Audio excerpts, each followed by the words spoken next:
今仔3月14號是世界大考日，預估2035年全球大考的人口數會增加到19億人，相關疾病費用恐驚會開超過4兆美金。這幾檔台灣兒少大考的比例嘛有增加的趨勢，為此就提醒家長3歲到6歲囡仔都要好好來培養因食適的習慣。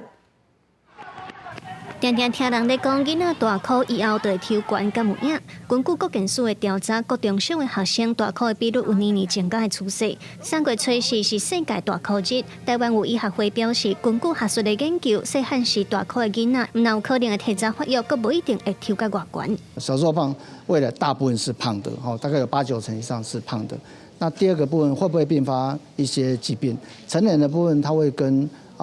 國健署有10大死因，它有跟8種有相關，它有跟200多種疾病是有相關。那兒童肥胖會不會造成問題？也會。第一個，它會造成成人之後，它這些慢性病的增加。根據國際預估，2035年全球大考的人口數會增加到19億人，治療甲大考相關的疾病費用恐驚超過4兆美金。學會強調，在醫學上，大考是一種慢性病，大考的定義是脂肪傷濟造成身體的危害，所以學會呼籲減肥，唔是干那甲體重減輕爾，是要去減少脂肪的比率。另外，兒童胃腸科的醫生嘛提醒家長，3歲至6歲的囡仔是培養食食習慣的黃金階段，應當避免囡仔食傷濟含糖量高的物件。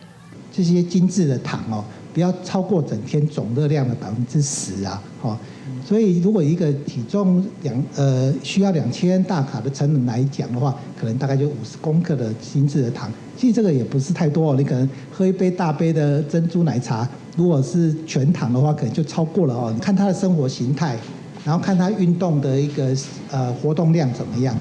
那這些的話，可能其實我們在評估的時候，就會不同的小朋友他可能有不同的建議出來。醫生表示，雖然多數的情形來講，大考的時身體未有明顯的無爽快，不過脂肪的累積會大大增加各種慢性病含癌症的風險，嘛有可能影響囡仔的心理健康甲社交。醫生嘛呼籲家長，若是發現囡仔體重超過標準，應當盡早找醫生提供建議甲協助。記者盧尚如、鄭俊堯台北報道。